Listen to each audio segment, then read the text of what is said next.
pessoal, sejam bem-vindos a mais um episódio da nossa série de Pessoas para Pessoas, o RH na Segurança do Trabalho. No episódio de hoje nós vamos falar de um tema muito relevante, que é a atualização da NR1 e como ela trouxe para o centro das discussões algo que antes passava batido: os riscos psicossociais. E para enriquecer essa conversa, trouxemos uma especialista, doutora Juliana Castilho, que é advogada, sócia do escritório Victorino Castilho e especialista em consultivo empresarial e trabalhista. É um prazer ter você aqui hoje. Eu que agradeço, Carol, é uma alegria ser convidada para discutir esse tema inovador, né, que foi a inclusão dos riscos psicossociais na norma regulamentadora, né?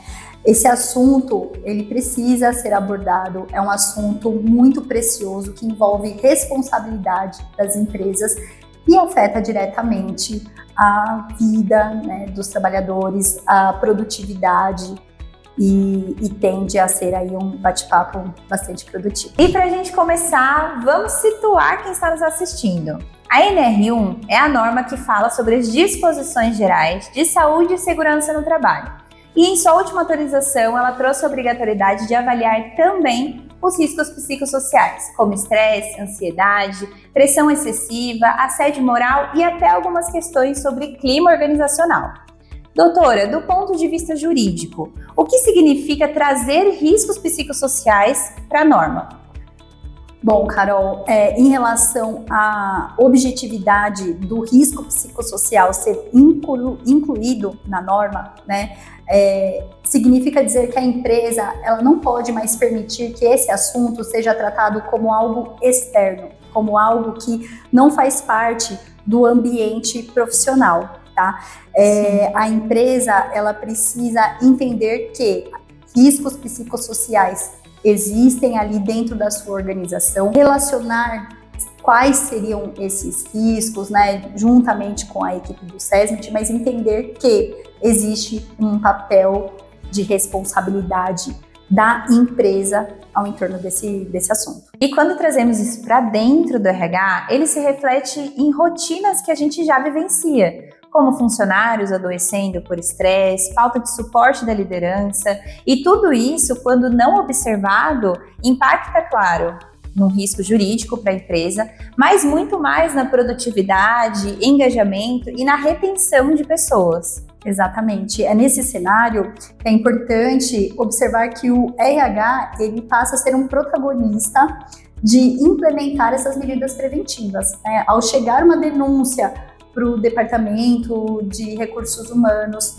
ou quando ele perceber, ao receber os atestados, que muitos desses são em decorrência de questões psicossociais, né, afastamentos, não diretamente um burnout, mas questões que podem ter relação com o trabalho, é preciso que ele não se mantenha inerte, que ele não se coloque como o RH afastado da realidade do colaborador. Ele precisa agir para evitar que isso se prolongue no tempo. Tá? Ele precisa ter um papel de atividade para demonstrar o respeito, a integridade e a saúde do colaborador como um todo. Bom, e nesse contexto, então, o que a empresa, do ponto de vista jurídico, precisa se atentar ao lidar com os riscos psicossociais? Nesse sentido, as empresas precisam adotar medidas preventivas de forma objetiva, né? Que seja inerente a cada atividade, que seja inerente aos riscos que são demandados ali na realidade da empresa. Porém, tem algumas condutas que elas meio que se aplicam de forma geral. Algumas delas são ter um canal de denúncia. É muito importante que esse canal seja um meio pelo qual o colaborador possa ser ouvido, né, pela empresa. Esse canal de denúncia, o ideal é que ele seja auditado por uma empresa externa. Porém, se não for possível, ter um e-mail que direcione formulário, né? Exato. Algo que o colaborador consiga se comunicar. Consiga pôr para fora aquilo que ele vem passando dentro da empresa, né?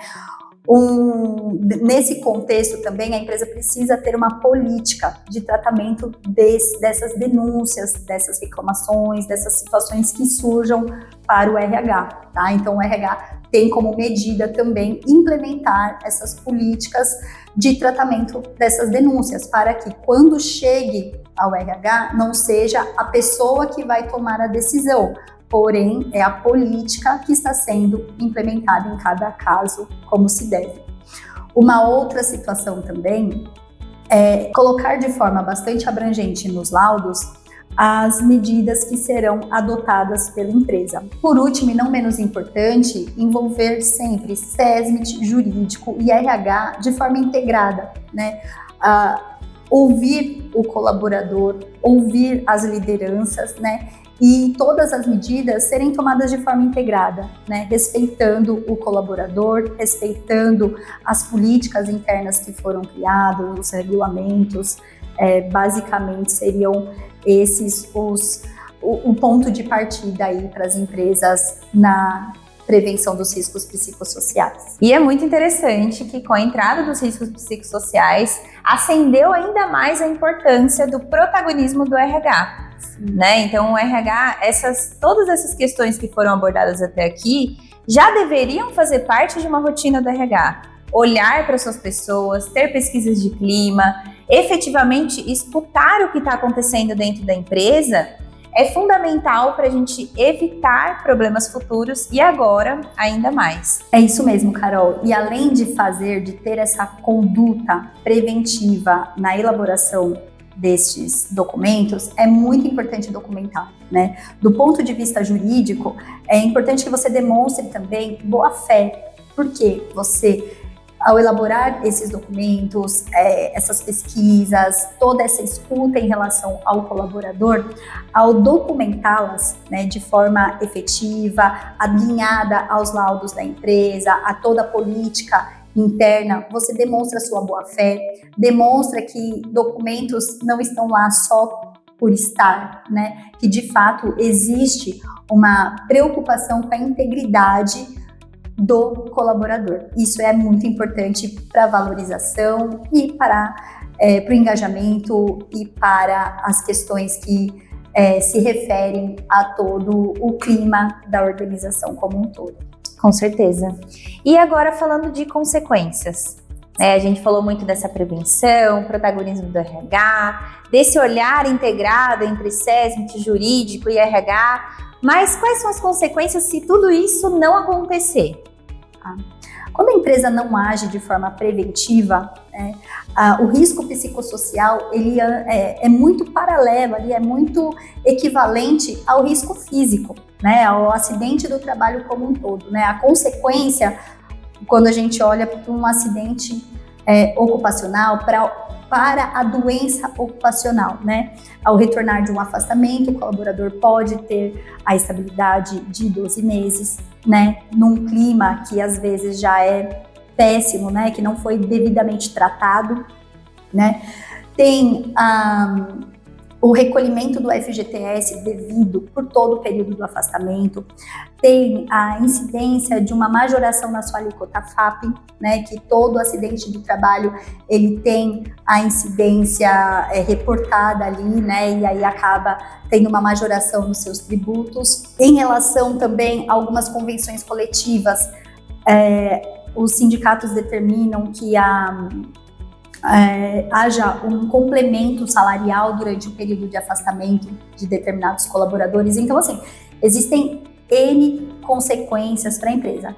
Fora, assim, processos, né, quando a empresa não está bem documentada, vai chegar tanto num processo em relação a um trabalhador, como num processo envolvendo o Ministério Público do Trabalho, uma ação de fiscalização do Ministério do Trabalho, a empresa vai estar totalmente vulnerável a multas, sanções, penalidades, indenizações, etc. Porém, né, eu prefiro olhar para tudo isso pelo lado positivo da norma, né? Porque quando você tem um olhar estratégico para tudo isso que foi colocado em pauta, toda essa prevenção, a empresa que for pioneira nesse olhar, em trabalhar essas questões com os seus colaboradores, vai ter um reforço muito positivo em relação aos seus colaboradores, que estarão muito mais motivados, dedicados, não terão afastamentos constantes, né? E foi o fortalecimento da marca, né? O fortalecimento dos resultados, né? Resultados mais expressivos, porque uma empresa que trabalha com pessoas doentes, psicossocialmente falando, né, é algo que acaba refletindo no resultado da empresa. Então, é muito importante que haja esse trabalho conjunto preventivo para que as empresas tenham melhores resultados. Então, fica claro que riscos psicossociais não é só um tema da moda, né? É algo que veio para ficar e precisa estar no radar do RH. E mais do que nunca agora, né? O RH desenvolvendo o seu papel, olhando para suas pessoas, porque tratar os riscos psicossociais é verdadeiramente fazer gestão de pessoas, né? É olhar para suas pessoas e construir um ambiente saudável para todos. Isso mesmo. A legislação é só o ponto de partida, né? A grande diferença é a forma como as empresas farão a integração disso tudo entre RH, SESMIT, o departamento jurídico, né? Todos devem estar envolvidos e engajados para que a prevenção de fato aconteça. Bom, então eu quero agradecer, doutora Juliana, por estar com a gente aqui hoje e por essa troca que foi tão rica. Eu que agradeço, Carol. Fiquei muito lisonjeada pelo convite, né? Esse assunto, quanto mais falarmos, mais as empresas tendem a se fortalecer e os colaboradores se sentirem plenamente, integralmente cuidados. Agora eu quero ouvir de você. Na sua empresa, o RH já olha para os riscos psicossociais? Ou então, vocês precisam de ajuda para se organizar? A gente vai deixar um link aqui na descrição, onde você pode falar diretamente com os nossos especialistas e tirar todas as suas dúvidas. E se você quiser se aprofundar ainda mais no tema, nós vamos deixar um link aqui na descrição com o webinar que foi realizado sobre as atualizações da NR1 com o nosso diretor. E se você ainda não é inscrito no nosso canal, já sabe, se inscreve porque nos próximos vídeos tem muito mais.